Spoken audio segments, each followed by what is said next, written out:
Hello guys, welcome to I hope आप सभी का प्रिपरेशन बहुत ही बढ़िया चल रहा है। जैसे आप लोगों को पता ही है कि आईबीपीएस पीओ का प्री का एग्जाम खत्म हो चुका है। अभी बच्चे मेंस का तैयारी कर रहे हैं, ठीक है। लेकिन बच्चे आईबीपीएस की जब तैयारी करते हैं एक छोटा सा गलती करते हैं, जो उसका खामियाजा उन्हें एग्जाम में भुगतना पड़ता है। मैं चाहता हूँ कि वो गलतियां आप लोग ना करें। वो गलतियां क्या होता है, बच्चे अभी क्या करेंगे कि इंग्लिश हो गया, रीजनिंग हो गया, क्वांट हो गया, जीए हो गया, सब में भरपूर टाइम देंगे। लेकिन जो सबसे इंपॉर्टेंट सेक्शन जो है, मुझे जो लगता है डेस्क्रिप्टिव, इसमें ही कमती टाइम देंगे। बच्चे का सोचना ये होता है कि ये तो हम मैनेज कर लेंगे, ये तो टाइपिंग ही करना है, तो ये बड़ा बात क्या है। लेकिन वैसा बात नहीं होता है। ये एक ऐसा सेक्शन है, अगर आप थोड़ा सा मेहनत करोगे और थोड़ा सा चीजों को ध्यान से करोगे तो आपको मोर देन 80% स्कोर भी ला सकते हो, ठीक है। तो आज इसी के बारे में डिटेल्स डिस्कस करेंगे। उसके साथ साथ किस तरीके से ये लेटर हो या ऐसे हो लिखा जाता है, इसके बारे में भी हम लोग डिटेल्स बात करेंगे, ठीक है। तो वीडियो का अंत तक जरूर बने रहिएगा। तो चलिए शुरू करते हैं। डेस्क्रिप्टिव एक बहुत ही इंपॉर्टेंट सेक्शन होता है। ये क्यों? कि मैंने थोड़ा देर पहले ही बोला है कि डेस्क्रिप्टिव अगर आप थोड़ा अच्छी तरीके से मेहनत करते हो, इसमें मोर देन 80% भी आप स्कोर कर सकते हो। अगर आप थोड़ा सा डिटेल्स एनालिसिस करोगे, जिन बच्चों को थोड़ा सा लिखना अच्छा लगता है या जिन बच्चों को थोड़ा सा इंग्लिश में थोड़ा सा अच्छा है, वो बच्चे यहाँ पे 20 भी +20 भी स्कोर करते हैं। आउट ऑफ 25 का बात कर रहा हूँ, ठीक है। मैं आईबीपीएस पीओ का बात कर रहा हूँ एंड एसबीआई पीओ में +40 भी स्कोर करते हैं, ठीक है।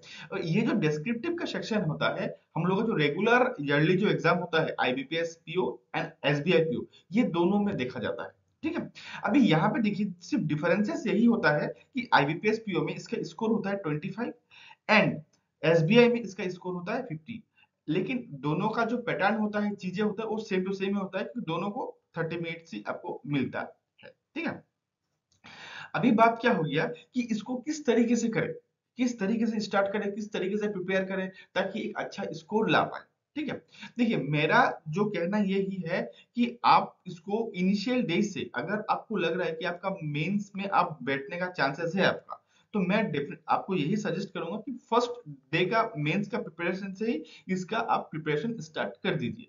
डेली 1 घंटा करके दीजिए, मेरे हिसाब से सफिशियंट होगा। टॉपिक क्या क्या होगा इसके बारे में हम लोग बाद में डिस्कस करते हैं, ठीक है। यहाँ पे क्या होता है कि 25 मार्क्स होता है, तो इसमें आपको दो चीजें करना होता है। एक होता है लेटर, ठीक है, और एक होता है ऐसे। लेटर में आपका होता है 10 मार्क्स और ऐसे में होता है आपका 15 मार्क्स। ये आईबीपीएस पीओ का बात बोल रहा हूँ। एसबीआई पीओ में यही डबल हो जाता है क्योंकि उसमें ओवरऑल जो मार्क्स है वो डबल होता है, ठीक है। लेकिन दोनों ही केसेस में, एसबीआई हो या आईबीपीएस हो, दोनों ही केसेस में आपका जो टाइमिंग होता है वो 30 मिनट्स होता है। तो बच्चे क्या करते हैं कि ये जो 30 मिनट्स है ना, इसको डिस्ट्रीब्यूशन सही ढंग से नहीं कर पाते हैं। इसका खामियाजा उन्हें क्या किससे चुकाना होता है? खुद का मार्क्स को डाउन करके ही चुकाना होता है। तो मेरा सजेशन क्या है, जब मैं प्रिपरेशन में था, जब मैं आईबीपीएस पीओ एसबीआई पीओ में अपियर किया था, तो मेरा स्ट्रेटेजीज क्या था वो मैं आपके साथ अभी शेयर करूंगा, ठीक है। मैं क्या करता था, फर्स्ट लेटर लिखता था, फर्स्ट मैं लेटर लिखता था, सेकंड ऐसे लिखता था, ठीक है। देखिए ये मैं अपना कॉन्फिडेंट का हिसाब से लिखता था। अभी अगर आपको ये चीज कॉन्फिडेंट नहीं लगता तो आप फर्स्ट ऐसे भी लिख सकते हो, ठीक है।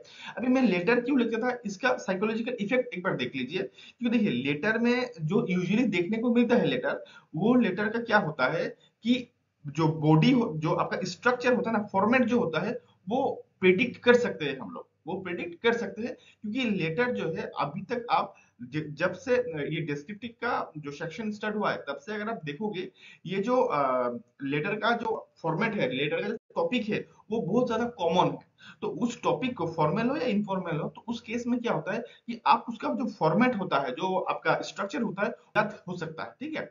लेकिन ऐसे का क्या होता है, ये चीजें थोड़ा सा क्या होता है कि करंट सिनेरियो के ऊपर बेस करके ज्यादा देखने को मिलता है। तो लेटर में क्या होगा कि आपका 10 मिनट में आराम से बन जाता है। 10 मिनट में आपका लेटर आराम से बन जाता है अगर आपने सही ढंग से प्रैक्टिस किया होगा तो इसीलिए क्या होता है, ऐसे में थोड़ा सा ज्यादा टाइम देना होता है, जो नियर बाय 20 मिनट्स आपको देना होता है। लेकिन लेटर में 10 मिनट देना, इसका मीनिंग ये नहीं है कि 10 मिनट तक आप लिखते ही रहो, नो। इसमें आपको वैसा नहीं करना है। इसमें आपको करना क्या होता है कि आपको यहाँ पे 8 मिनट या 7 मिनट लिखने में देना है, 8 मिनट या 7 मिनट आपको लिखने में देना है। रिमेनिंग जो 2 से 3 मिनट होगा उसको क्रॉस चेक करने में दीजिएगा। क्योंकि आपका जो डिस्क्रिप्टिव है इसमें एक बहुत ही ज्यादा डिसएडवांटेज ये है कि आप इस पे गलती हो जाए तो आप बैक स्पेस यूज नहीं कर सकते। ये लाइन लिखा, गलती आपने यहाँ पे किया लेकिन देखा आपने यहाँ पे, तो उसको रिमूव करने के लिए पूरा लाइन को काटना पड़ेगा। तो क्या होता है कि आप लिखने, जब आप एक लाइन लिखते हो तो आप उसको क्रॉस चेक करते जाइए, ताकि आपका जो भी गलतियां हो उसको आप इमीडिएटली सॉल्व कर पाओ या इमीडिएटली रेक्टिफाई कर पाओ, ठीक है। सेम चीज एप्लीकेबल होता है ऐसे के लिए भी। ऐसे के लिए भी आप मेरे हिसाब से 17 मिनट्स दीजिए और उसको 3 मिनट्स आप एनालिसिस के लिए रखिए, मतलब क्रॉस चेक के लिए रखिए। इसमें बेनिफिट क्या होगा, जो भी गलतियां आप करोगे, माइनर्स हो गया या मेजर हो गया, मेजर हो गया तो उसको तो इमीडिएटली करना ही है, अगर माइनर हो गया उसको भी आपको रेक्टिफाई करने का चांसेस मिल जाएगा, ठीक है। अभी हम लोग बात करेंगे लेटर राइटिंग के बारे में। अभी देखिए लेटर राइटिंग, और अभी एक ही वीडियो में अगर मैं लेटर के बारे में भी बात करता हूँ, ऐसे के बारे में भी बात करता हूँ, तो वीडियो बहुत ज्यादा बड़ा हो जाएगा, आप लोगों को भी मजा नहीं आएगा। नेक्स्ट वीडियो में मैं ऐसे के बारे में बात करूंगा, ठीक है। जब आप लेटर राइटिंग के बारे में आप बात करते हो डिस्क्रिप्टिव पेपर के लिए, तो वहाँ पे दो टाइप का लेटर देखने को मिलता है। एक होता है फॉर्मल, एक होता है इनफॉर्मल। अभी फॉर्मल का मीनिंग क्या है? अभी फॉर्मल का मीनिंग क्या है, जहाँ पे आप फॉर्मेलिटीज मेंटेन करते हो, और जहाँ पे आप फॉर्मेलिटीज मेंटेन करते हो वो होता है फॉर्मल। जहाँ पे आप फॉर्मेलिटीज मेंटेन नहीं करते हो, जहाँ पे आप कैजुअल रहते हो, वो होता है इनफॉर्मल, ठीक है। सिंपल वर्ड में अगर समझाओ तो इसका मीनिंग यही होता है। अभी देखिए फॉर्मल, हम लोग फॉर्मेलिटीज कहाँ पे मेंटेन करते हैं? मान लीजिए कि आप, जैसे आपका घर में, आप किसके साथ बात करने का टाइम में थोड़ा फॉर्मेलिटीज मेंटेन करते हो? आपके पापा के टाइम, पापा के साथ, या मान लीजिए कि बड़े पापा के साथ हो गया या चाचा के साथ हो गया, बात करने टाइम हम थोड़ा कैजुअल होते हैं, मतलब थोड़ा सा चीजों को सजा सजा के बोलते हैं, है कि नहीं है? फटक से नहीं बोलते हैं, मतलब मुंह में जो आता है वो बोल नहीं देते हैं। लेकिन मान लीजिए कि भाई के साथ हो गया, या बहन के साथ हो गया, या मम्मी के साथ हो गया, या नानी के साथ हो गया, अगर बात करते हैं हम लोग बहुत ज्यादा कैजुअल होते हैं, कुछ भी मुंह में आता है बोल देते हैं, है कि नहीं है? तो वो हो गया इनफॉर्मल, सिंपल सा लैंग्वेज। यही चीजें क्या होता है प्रोफेशनल लाइफ में, यही चीजें होता है। मान लीजिए कि आप किसी को, किसी बीएम को लेटर लिख रहे हो, ठीक है, या किसी गवर्नमेंट ऑफिशियल्स को लेटर लिख रहे हो, तो उसमें क्या हुआ कि आपको एक फॉर्मेलिटी मेंटेन करना पड़ेगा। लेकिन अगर आप वही लेटर, मान लीजिए आपका दोस्त को, फ्रेंड्स को लिख रहे हो, या भाई को लिख रहे हो, या कोई भी कोलीग को लिख रहे हो, तो उसमें आप क्या करोगे? फॉर्मेलिटीज मेंटेन नहीं करोगे, बिकॉज वो आपका क्या है, मतलब फ्रेंड्स टाइप ही है कि नहीं है? तो वही चीज है, सिंपल सा वर्ड है, ठीक है। तो अभी मैं आप लोगों से फॉर्मेट शेयर करूंगा कि अगर जब फॉर्मल लेटर लिखते हो, आपका बॉडी किस तरह होना चाहिए, एंड आपका फॉर्मेट किस तरह होना चाहिए, एंड इनफॉर्मल लेटर जब लिखते हो तो आपका बॉडी किस तरह होना चाहिए, एंड आपका स्ट्रक्चर किस तरह होना चाहिए, ठीक है। अभी देखिए बहुत टाइम में क्या होता है कि बच्चे को बॉडी समझ में नहीं आता कि बॉडी क्या लिखे, ठीक है। ये होता है बहुत बच्चे का, बहुत सारा, हर बच्चे जो, हर बच्चे को जो लिखना आना ही चाहिए वैसा बात नहीं है, बहुत बच्चे का लिखने में या सोचने में भी प्रॉब्लम होता है। लेकिन अगर आप ये फॉर्मेट भी देख के चले जाओगे ना, स्टिल आपको एक नंबर मिलेगा, ठीक है। तो देखिए अगर मैं फॉर्मल लेटर का ही फॉर्मेट का बात करूं, कोई भी अगर आपको लेटर लिखने के लिए आता है, या घर में भी कभी लिखते हो, तो ये चीजें ऑलवेज ध्यान रखिएगा। Name of the sender, first होगा नेम ऑफ द सेंडर लिखना होता है। मींस अगर मैं किसी को लेटर लिख रहा हूं तो यहाँ फर्स्ट मेरा नाम होगा संगम पाल, ठीक है। उसके बाद मेरा एड्रेस होगा, ठीक है, और कौन सा डेट में मैं लिख रहा हूँ वो मुझे फर्स्ट मेंशन करना पड़ेगा। दूसरा, मैं किसको लिख रहा हूँ, मान लीजिए कि मैं बीएम को लिख रहा हूँ, तो टू द ब्रांच मैनेजर, ठीक है। डेजिग्नेशन ब्रांच मैनेजर में लिख दिया। अगर बीएम को लिख रहे हो तो बीएम को तो नाम हमको नहीं पता, तो डेजिग्नेशन डायरेक्ट ब्रांच मैनेजर ही लिखोगे, ठीक है। उसके बाद नेम ऑफ द कंपनी, मान लीजिए अपनी एसबीआई में लिखते हो उसका, एंड आपका एड्रेस कौन सा है, आप कौन सा ब्रांच में आप देना चाहते हो उस ब्रांच का आप एड्रेस जरूर लिखिएगा, ठीक है। अभी देखिए ये चीजों के बाद आप सब्जेक्ट लिखिएगा, सब्जेक्ट। उसके बाद आपका सब्जेक्ट हुआ कि आप कौन सा मैटर में ये लेटर लिखना चाहते हो, कौन सा मैटर में आप ये लेटर लिखना चाहते हो, ठीक है। उसके बाद आएगा सैल्यूटेशन। सैल्यूटेशन में क्या आएगा, सर या मैम, क्योंकि आपको तो नहीं पता कि आपका जो जो भी ब्रांच में लिख रहे हो, जो भी गवर्नमेंट ऑफिशियल को लिख रहे हो वो सर है या मैडम है, तो आपको दोनों ही चीजें मेंशन करना पड़ेगा। देखिए यहाँ पे एक छोटा सा चीज होता है, बच्चों का डाउट होता है कि सर डियर सर लिखा जाता है कि नहीं, नहीं जाता। देखिए मैं अगर बोलूं, देखिए ऑफिशियली जब लेटर लिखते हो ना, तो डियर सर मेरे हिसाब से मैं अवॉइड करता हूँ लिखना। ये बस अलग अलग पर्सन का व्यू अलग अलग हो सकता है, लेकिन मैं, मेरा अगर पर्सनल ओपिनियन दूं तो मैं डियर सर लिखना प्रेफर नहीं करता हूँ। इसका मेन रीजन ये है कि जो आप ऑफिशियल लिखोगे, they are not dear, they are respected, अगर उस ओहदे पे कोई बैठा ब्रांच मैनेजर बैठा हुआ है तो वो डियर नहीं हुआ आपका, वो आपका रेस्पेक्टेड हो गया, ठीक है। तो रेस्पेक्टेड पर्सन को जब लिखोगे तो रेस्पेक्टेड सर मैडम अगर लिखते हो तो वो ज्यादा मेरे हिसाब से सुइटेबल लगता है, ठीक है।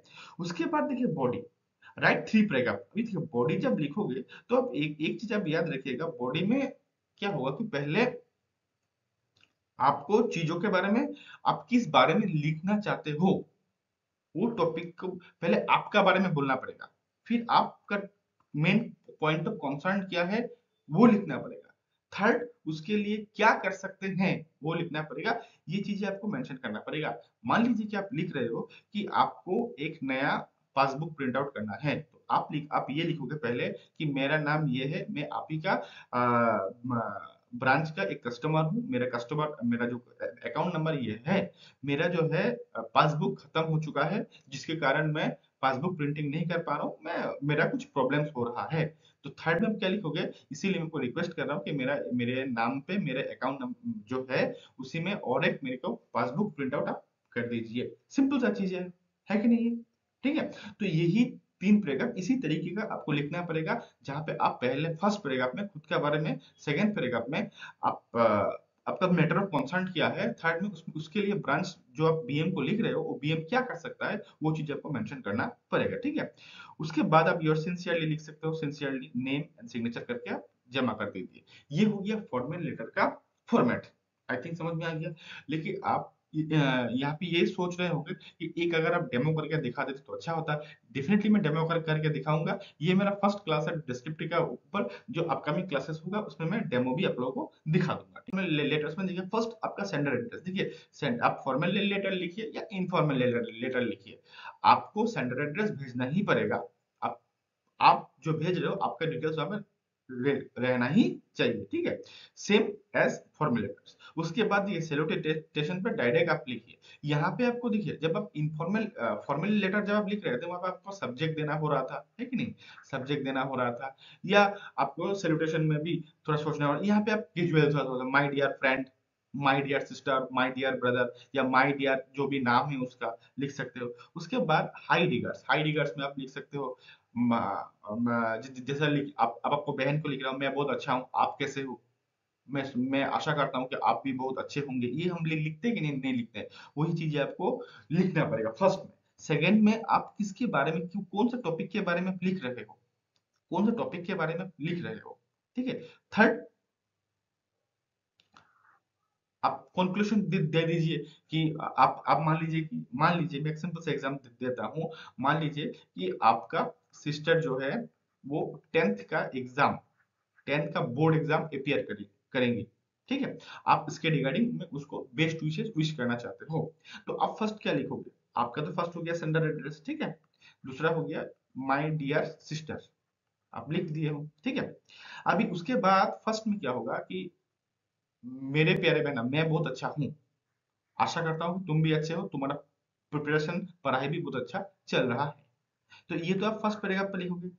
सेकंड पैराग्राफ में आप क्या लिखोगे कि आप जिस मैटर को रिगार्डिंग आप लिखना चाह रहे हो कि उनका 10 का बोर्ड है, 10 का बोर्ड में आप उनको कुछ टिप्स देना चाहते हो, आप कुछ उनको टिप्पणी करना चाहते हो कि हाँ ये ऐसा ऐसा करो, है कि नहीं? आप तो ये क्या होता है, आप अभी बोलोगे सर अभी देखिए ये फोन में बोल दूंगा, देखिए ये जो चीजें है ये आप फोन में ही बोल सकते हो, ये आज के लिए नहीं है, ये मतलब पहले ये इसी तरीके से चीजें होता था, ठीक है। तो उसमें आप क्या करोगे? हाँ, मुझे पता है कि आपका ये डेट से आपका 10 का बोर्ड का एग्जाम है, ठीक है। 10 का बोर्ड का एग्जाम है, मुझे पता है कि आपका प्रिपरेशन बहुत अच्छा चल रहा है, आप इस तरीके से प्रिपरेशन कीजिएगा तो आपके लिए अच्छा होगा। अगर कोई भी चीजों का जरूरत होगा तो मुझे बोलिएगा, इस तरीके का जो भी चीजें आपको लिखना लिखना था। अभी आप बोलोगे सर ये तो आप बहुत बच्चों का तरह चीजें बोल रहे हो, नहीं, मैं सिर्फ आपको एक फॉर्मेट समझा रहा हूँ, चीजों को समझा रहा हूँ, ठीक है। जब मैं डेमो आपको दूंगा जो आपका डिस्क्रिप्टिव पेपर में लास्ट 3 से 4 साल में आया हुआ है, वो जो आपको मैं दूंगा, तब वो चीजें आपके लिए बेनिफिशियल होगा। आज जो मैं बता रहा हूँ ये चीज फॉर्मेट बता रहा हूँ ताकि आप एटलीस्ट फॉर्मेट को जान जाए, ठीक है। उसके बाद लास्ट में आप क्या लिखोगे? जय ठीक है, मम्मी पापा को मेरा प्रणाम कहना, तुम भी मेरा प्यार लेना, और मम्मी पापा को भी मेरा प्रणाम देना। हम लोग ये लिखते कि नहीं लिखते? लिखते हैं। ये आपको लास्ट में लिखना पड़ेगा, है कि नहीं? उसके बाद your loving brother, your loving friend, या अफेक्शनेटली योर्स नेम, जो भी चीजें हैं आप लिख सकते हो, ठीक है। अल्टीमेटली मेरा कहना है कि यही फॉर्मेट है, ठीक है, यही फॉर्मेट है, इनफॉर्मल का भी हो, एंड फॉर्मल का भी हो, ठीक है। तो चीजों को क्या होता है कि आपको थोड़ा सा सोच विचार करके लिखना होता है बॉडी को, लेकिन रिमेनिंग जो चीजें है, फॉर्मेट जो है, आप अगर वो चीजों को थोड़ा सा घर में प्रैक्टिस करके चले जाओगे तो आपको वो बॉडी को बनाने में टाइम ज्यादा नहीं लगेगा। इसीलिए मैं बोल रहा हूँ कि बॉडी को थोड़ा देख लीजिए, बॉडी को थोड़ा देख लीजिए, एंड लेटर अगर इनिशियली आप लिखते हो ना, तो मैं दावे से कह सकता हूँ, अगर अपने घर में प्रैक्टिस अच्छी तरीके से किए हो और कुछ प्रीवियस ईयर का 3-4 साल का अगर आप डिस्क्रिप्टिव में देखे हो लेटर का रिगार्डिंग, तो आपका फॉर्मेट जो है वो आपका मतलब कॉमन गिर जाएगा। अगर सिंपल वर्ड में बोलूं, कॉमन गिर जाएगा, ठीक है, कॉमन मिल जाएगा आपको। तो उसमें आपको टाइम भी बहुत 10 मिनट भी नहीं लगेगा, आप कम सी टाइम में चीजों को बना सकते हो, ठीक है। तो आशा करता हूँ ये वीडियो जो है आप लोग को अच्छा लगा है, आप लोग इस वीडियो से कुछ सीख पाए हो, ठीक है। अच्छा लगा है, सीख पाए हो, तो अपने फ्रेंड के साथ जरूर शेयर कीजिएगा, ठीक है। तो अभी के लिए बस इतना ही। Till then, good bye, thank